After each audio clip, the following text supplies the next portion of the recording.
profound sorrow.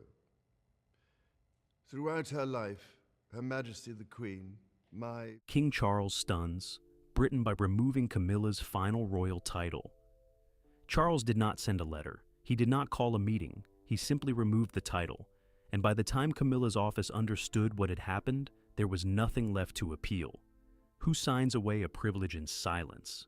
How do you strip someone of rank without uttering a word? This is more complicated than it's been made to seem like. The decision that silenced the palace. There are decisions made inside the British royal family that arrive without warning and land without mercy. They do not follow the elaborate choreography of consultation and consensus that governs most significant institutional moves within the monarchy. They do not come preceded by the kind of carefully managed signals that allow the people most affected by them to prepare a response before the decision becomes irreversible. They come instead with the cold finality of something that has been considered for a very long time in complete privacy and executed at the precise moment when the person making it has determined that further delay serves no purpose. King Charles's decision to remove Camilla's final royal title was exactly that kind of decision. And according to those with knowledge of how it unfolded inside the palace, the silence it produced in the hours and days following its communication was unlike anything those who witnessed it had previously experienced within the walls of the royal household. The decision became known to the inner circle of the royal household in the early months of 2025, during a period that had already been marked by an unusual density of internal tension and quiet but consequential realignments within the family's private relationships. Those who became aware of it first are described by sources as having received the information with a stillness that reflected the magnitude of what they were processing. Inside an institution where dramatic developments are almost invariably preceded by some form of advanced intelligence reaching those most closely affected, the completeness of the surprise was itself extraordinary. Camilla's most senior advisors, the people whose professional function is precisely to anticipate and prepare for significant shifts in the institutional landscape that affects the Queen Consort's position, had received no warning. No signal had been sent through the informal channels that normally carry advance notice of decisions of this significance. No trusted intermediary had reached out to soften the ground before the announcement arrived. The decision had been made, finalized, and communicated through official channels before anyone in Camilla's circle had the slightest indication that it was coming. The manner in which the communication was delivered is described by insiders as deliberately formal and deliberately final. There was no accompanying explanation that might have opened space for discussion or negotiation. There was no suggestion that the decision was provisional or subject to review under changed circumstances.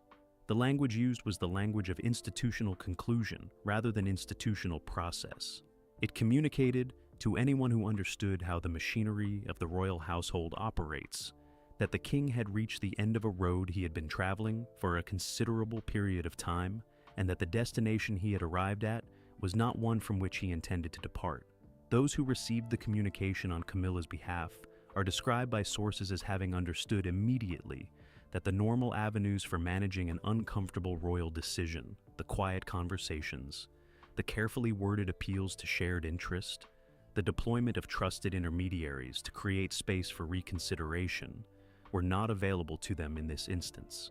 What struck those inside the palace most forcefully in the immediate aftermath was not simply the content of the decision, but its timing and its method. Charles is not, by the accounts of those who have worked closely with him, a man who acts impulsively on matters of institutional significance. He deliberates. He consults within carefully limited circles. He weighs the consequences of his decisions with the thoroughness of someone who understands that the actions of a monarch carry institutional weight that the actions of a private individual do not. When he moves with the kind of speed and finality that characterize this decision, it reflects not haste but the completion of a process of deliberation that has been running below the surface for far longer than the sudden announcement might suggest. Sources say those who know the king well recognized in the manner of this decision the signature of a conclusion that had been reached slowly and held privately for a significant period before being acted upon. The immediate practical consequences of the decision began to manifest within hours of its communication.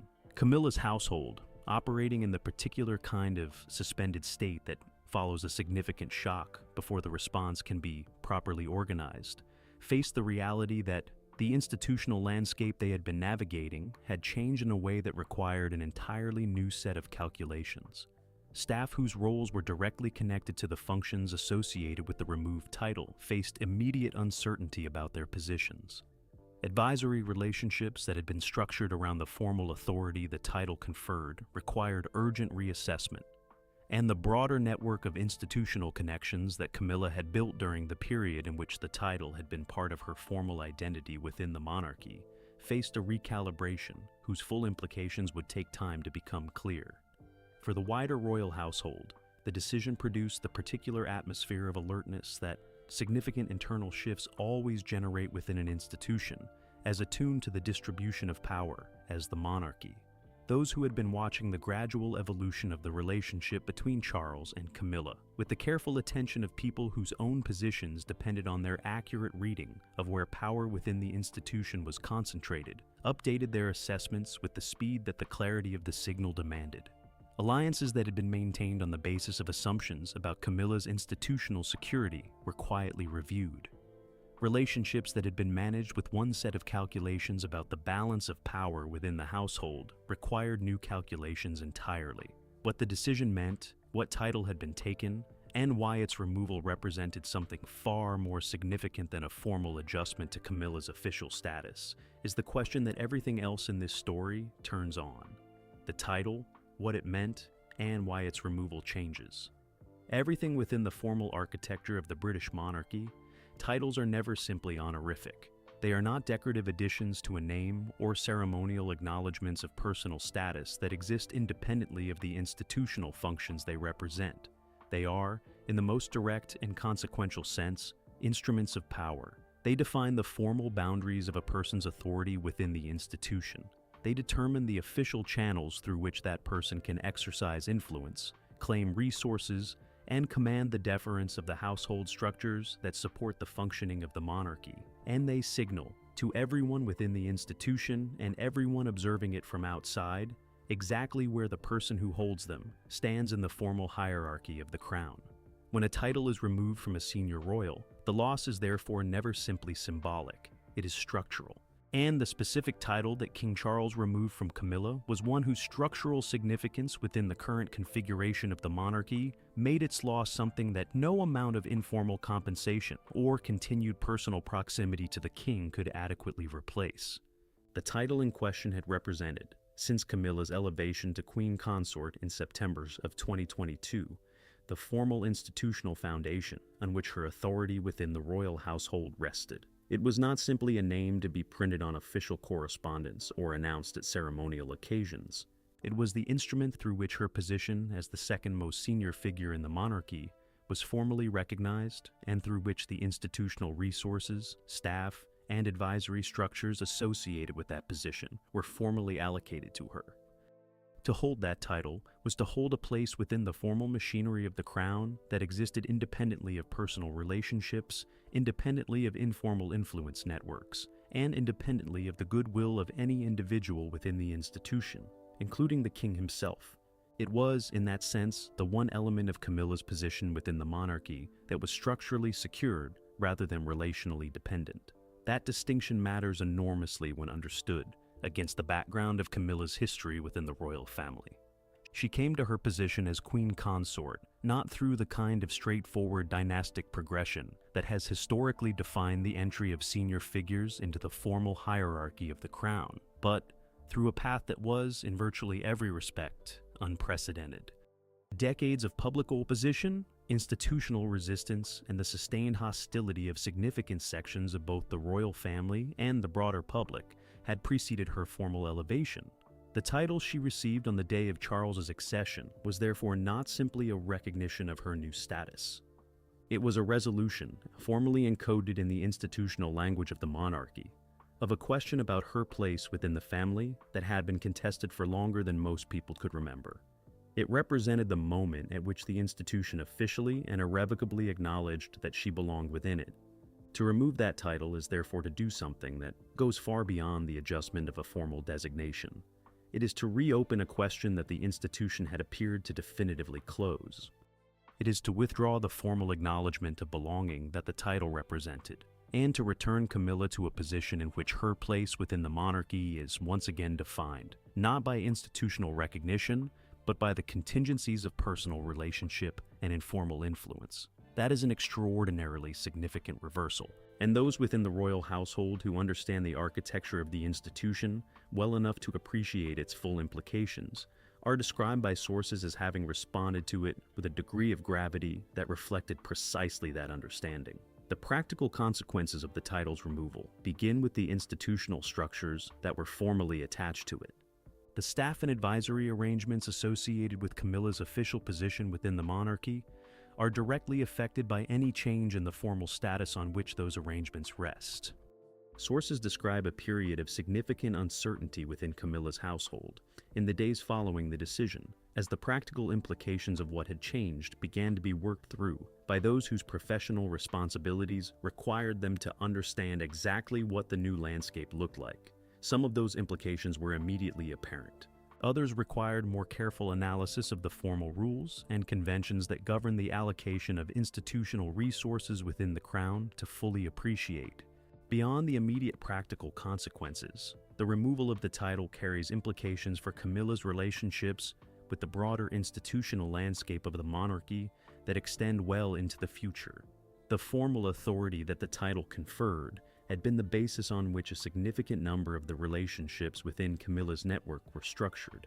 Organizations that had engaged with her on the basis of her official status within the crown faced the requirement to reassess those relationships in light of a changed formal landscape. Individuals who had positioned themselves within her circle on the basis of calculations about her institutional authority face the need to update those calculations in ways that may significantly alter the value they attach to that positioning.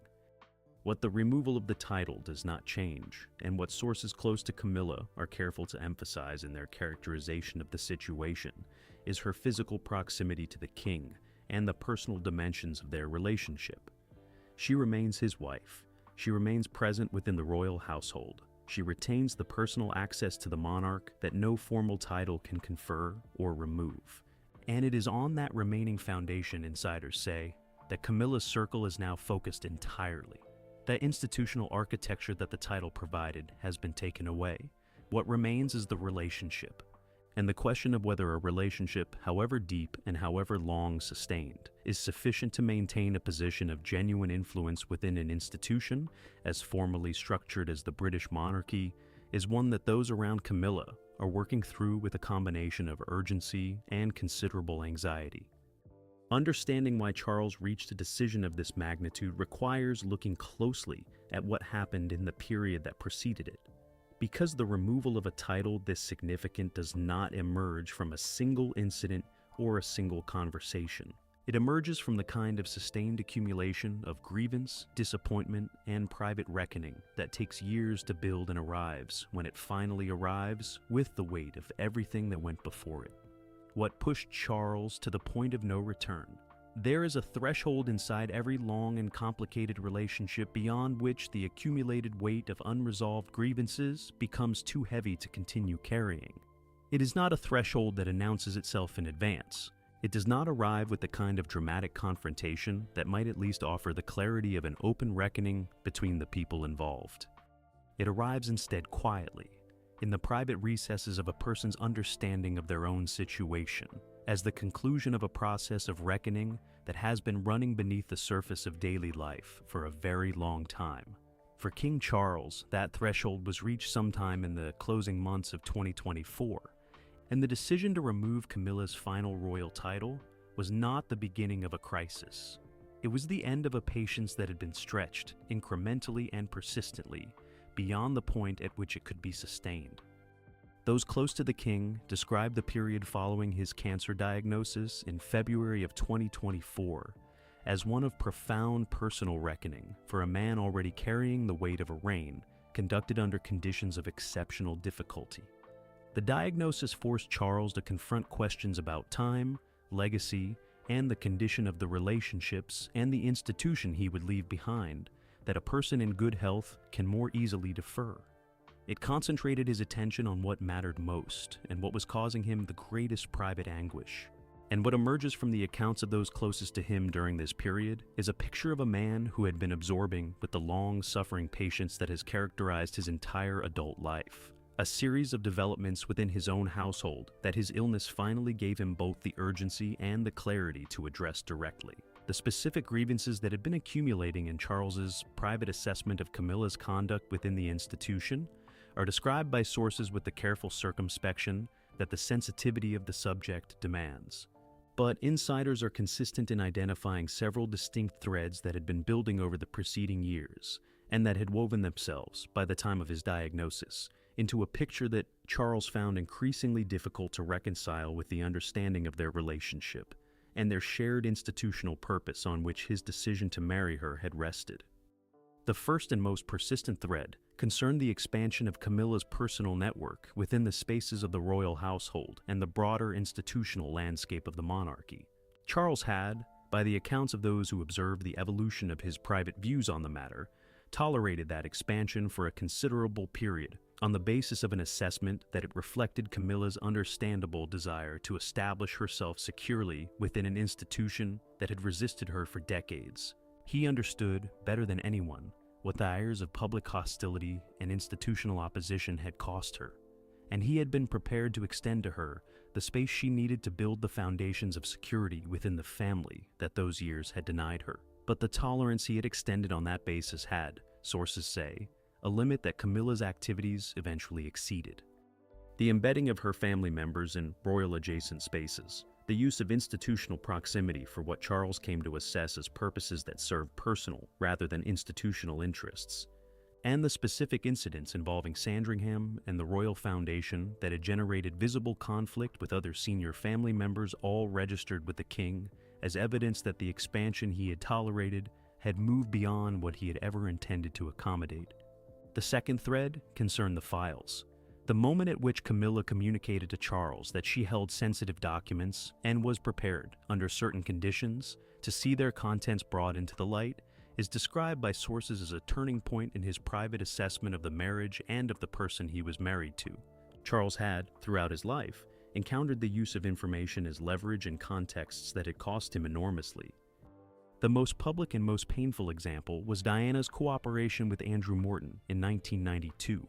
A decision that had exposed the most intimate details of his marriage to global scrutiny, and that had caused damage to his reputation, and to the institution that took years to begin to repair. The experience of having sensitive information weaponized against him by someone he had been intimate with was therefore not a new one. But experiencing it again, from within the marriage he had spent decades fighting to make possible, produced in Charles a reaction that went beyond the tactical and the institutional. It was personal. And it was, according to those who were close enough to observe his state of mind in the period following that communication, deeply wounding in a way that shifted something fundamental in his understanding of the relationship. The third thread was perhaps the most quietly significant of all. It concerned Charles's growing awareness, absorbed through the accumulating evidence of the conflicts that had erupted between Camilla's circle and other senior members of the royal family, that the peace he had always hoped his marriage to Camilla would eventually produce within the family had not been achieved, and was not, under the current conditions, achievable. He had carried, throughout the years of public controversy that preceded and followed his marriage, a private hope that time and familiarity would eventually dissolve the resistance that other family members felt toward Camilla's presence and her influence. The relationships between Camilla and Prince Edward, between Camilla and Princess Anne, and between Camilla's extended family and the Wales household had all deteriorated in ways that contradicted that hope with painful clarity. And the realization that his marriage, rather than healing the family's divisions, had in some respects deepened them, was one that Charles absorbed with the particular grief of someone whose most cherished private hope has been definitively contradicted by the evidence of lived experience. These three threads, the institutional overreach, the use of leverage, and the family fracturing that had occurred, rather than the healing he had hoped for, combined in Charles's private reckoning to produce a conclusion that he reached with the reluctance of a man who had tried every available alternative before accepting that the alternative he was finally choosing was the only one that remained. He did not reach that conclusion quickly. He did not reach it without pain, but he reached it with the finality of someone who has exhausted every reason to delay and who understands that the cost of further delay is higher than the cost of the decision itself. Camilla's world. After the title is gone, there is a particular kind of loss that operates on multiple levels simultaneously, and that cannot be fully processed by attending to any single one of those levels in isolation. It is the kind of loss that is at once personal and professional, immediate and long-term, visible and invisible, and that requires the person experiencing it to manage its consequences across all of those dimensions at the same time without the luxury of retreating from any of them to attend to the others.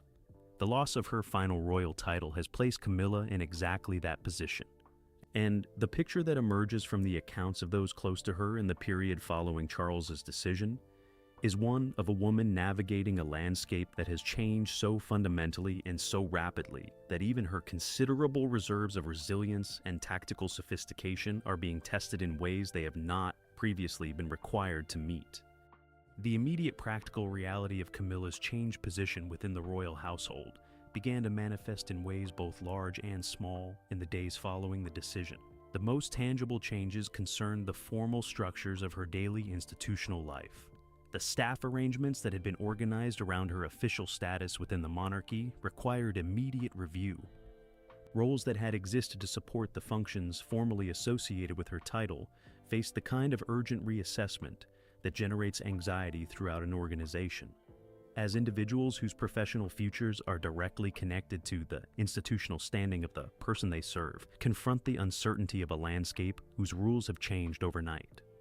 Sources describe an atmosphere within Camilla's household in those early days as one of controlled but palpable stress, in which the professional composure that her team maintained in the performance of their duties sat in visible tension with the private uncertainty they were all navigating.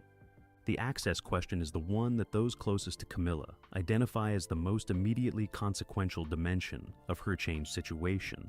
Not access to the king, which remains unaltered in its physical dimensions, but access to the institutional machinery of the monarchy through which influence is actually exercised within the royal household. The formal authority that her title had conferred had been the basis on which her engagement with that machinery was structured.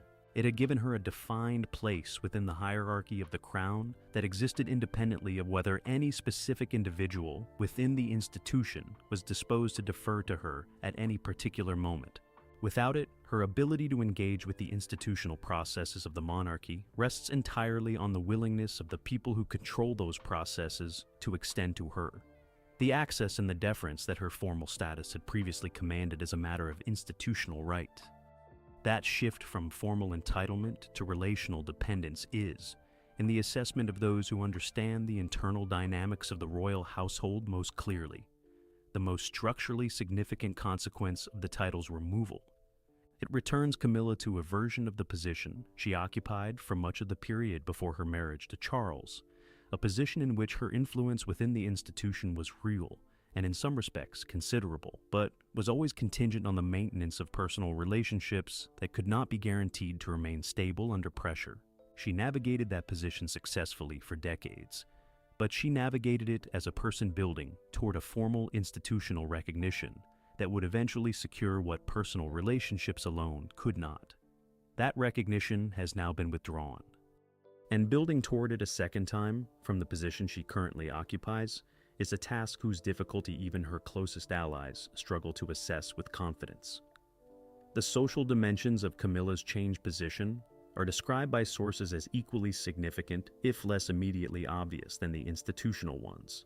The world of British aristocratic and philanthropic life, in which she has long been a central figure, is an environment extraordinarily attuned to the signals that formal institutional status sends about a person's current standing and future trajectory. The people who populate that world are skilled readers of exactly those signals, and the signal that the removal of Camilla's title sends within those circles is one that is being read with the uncomfortable clarity of people who understand what it means, even as they maintain, in their public interactions with her, the surface performances of unchanged regard. Sources describe a subtle but perceptible shift in certain social dynamics around Camilla, In the period following Charles's decision, a shift characterized not by open distancing, but by the particular quality of attention that people in status-conscious environments direct towards someone whose position has become uncertain. Within the family, the changed landscape of Camilla's position has produced a set of interactions that those close to her describe as requiring entirely new navigational calculations. The senior royals whose relationships with her had been managed on the basis of assessments about her institutional authority and her long-term security within the monarchy are now operating with a different set of variables.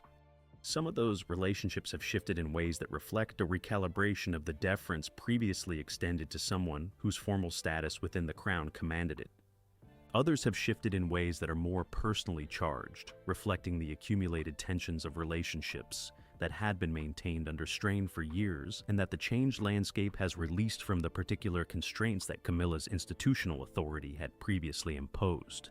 What has not changed, and what sources close to Camilla identify as the foundation on which everything else must now be rebuilt, is the relationship with Charles himself. He is still the king. She is still his wife. The decades of shared history, the depth of the personal bond that survived everything the world threw at it before they were finally able to marry, and the genuine intimacy of a relationship that has been tested in ways few partnerships ever are, all remain. They are, insiders say, what Camilla returns to when the weight of everything else becomes difficult to carry.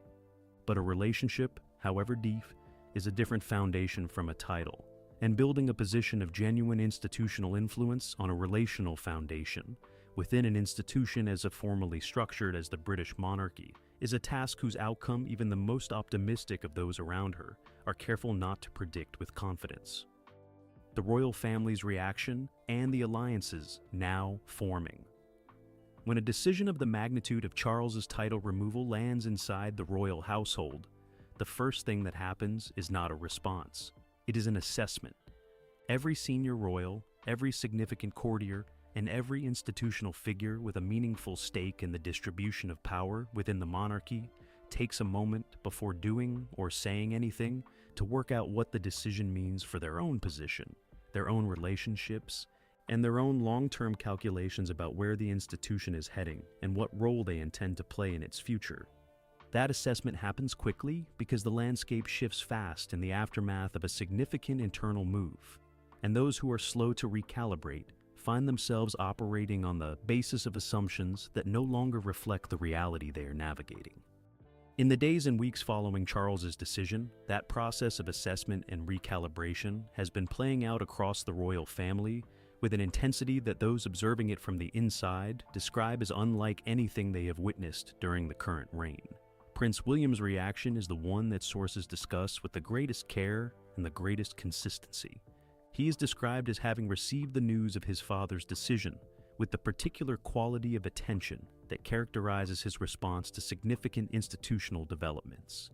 Not surprising, because those close to William say his reading of the direction in which his father's private assessment of the situation had been moving had given him a degree of anticipatory understanding that made the decision, when it came, less of a shock than it might otherwise have been.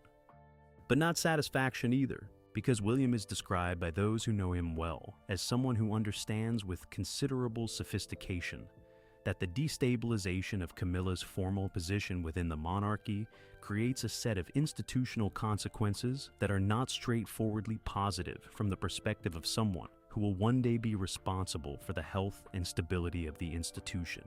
His response has therefore been characterized, sources say, by a careful neutrality that reflects both his awareness of the significance of what his father has done and his determination not to be seen as either celebrating it or distancing himself from it. Princess Anne's reaction has been, by the accounts of those familiar with her private response, considerably less ambivalent. Sources describe the Princess Royal as having received the news with a composure that reflected, in the assessment of those who know her well, something close to the quiet satisfaction of someone whose long-held private judgments about a situation have finally been vindicated by events. Anne does not, as those around her consistently emphasize, take pleasure in the difficulties of others, even others toward whom she has maintained significant private reservations for a long time. but she does respond to the confirmation of her institutional judgments with the particular composure of someone who has been patient enough and thorough enough in her assessments to have earned the right to feel that confirmation with clarity. Her response to Charles's decision reflects exactly that quality, and her position within the evolving alignment of family relationships following the decision is described by sources as one of quiet but unmistakable centrality. Prince Edward's response has operated, as his responses invariably do, through the careful and deliberate channels of someone who thinks deeply before expressing anything, and who understands that the value of his position within the family's internal dynamics rests significantly on the perception of his measured judgment. Those close to Edward say his private assessment of Charles's decision reflects a complex mixture of understanding and concern. The understanding comes from his own long-standing reservations about the direction in which Camilla's institutional influence had been developing, and from his recognition that the specific incidents which had most troubled him, the Sandringham disputes, the phone call, the broader pattern of network expansion within the household, were precisely the kinds of developments that Charles's decision was, in institutional terms, a response to.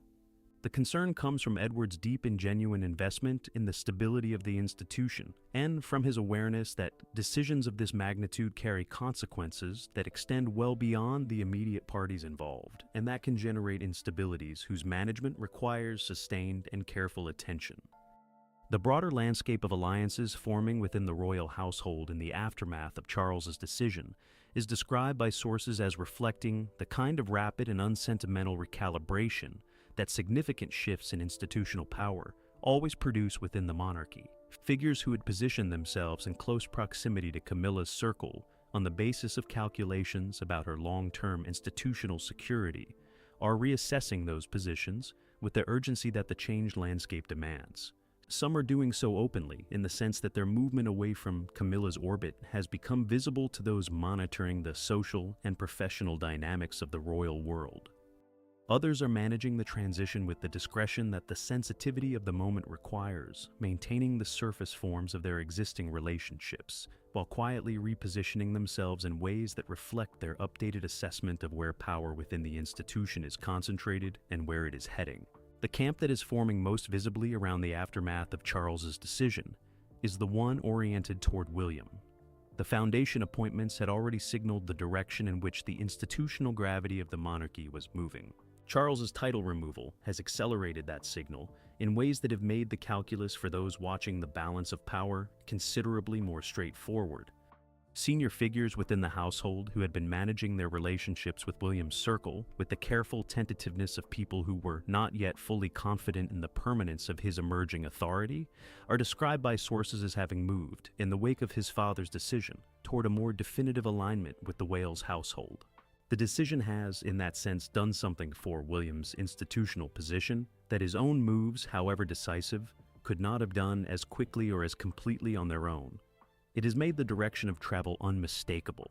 And in a world where everyone is constantly calculating which way the wind is blowing, the unmistakable direction of travel generates its own momentum. What this moment means for the crown's future. There are moments in the history of the British monarchy that serve as dividing lines, moments that separate what the institution was before them from what it becomes after them. The abdication of Edward VIII in 1936 was one. The death of Diana in 1997 was another. The public departure of Harry and Meghan in 2020 was a third. Each of these moments forced the monarchy to reckon with something fundamental about its own nature, its own values, and the gap between the image it projected and the reality it inhabited. Charles's decision to remove Camilla's final royal title belongs in that category of moments. Not because its immediate practical consequences are as dramatic as those earlier ruptures produced, but because of what it reveals about the condition of the institution at this precise point in its history and what it signals about the direction in which that institution is now moving. What it reveals, most uncomfortably, is that the monarchy under Charles has reached a point of internal fracture that the tools of institutional management it has historically relied upon are no longer adequate to contain. The strategic silences, the carefully choreographed public appearances of unity, and the disciplined performance of familial cohesion that have served the palace through previous crises have not disappeared. They are still being deployed with the practiced efficiency of an institution that has refined them over generations. But they are being deployed over a set of internal divisions whose depth and whose visibility have reached a point where the gap between the performance and the reality is becoming increasingly difficult to sustain. For the future of the monarchy under William, the significance of this moment operates on two distinct levels. The first is the immediate one. William inherits, when his time comes, a household whose internal landscape has been fundamentally reshaped by the conflicts and decisions of the current reign. The alliances that have formed, the grievances that have accumulated, and the institutional precedents that have been set through decisions like the title removal will all be part of the inheritance he receives. Managing that inheritance wisely will require exactly the kind of clear-eyed institutional thinking and decisive personal leadership that his recent moves have suggested he is developing. But it will also require a degree of healing, of careful relationship reconstruction, and of patient institutional repair that sits alongside the decisiveness in ways that will test the full range of his capabilities as a future king. The second level is the longer one. The monarchy's survival across centuries has rested on its capacity to adapt to changing circumstances, while maintaining the core of what makes it meaningful to the people it serves. Charles's reign, for all its difficulties, has produced one clarity that the institution needed. The boundaries of acceptable conduct within the royal household are not infinitely flexible. They are not endlessly accommodating of personal agendas and private network building at the expense of institutional integrity. That clarity, however painfully it has been established, is a foundation on which something more stable can eventually be built. Whether Charles lives to see that stability established, and whether William has the wisdom and the will to build it, are questions that only time will answer. Did Charles make the right call, or has he set in motion a crisis the monarchy cannot recover from? The crown has survived centuries of conflict, but it has never faced quite this degree of conflict from within.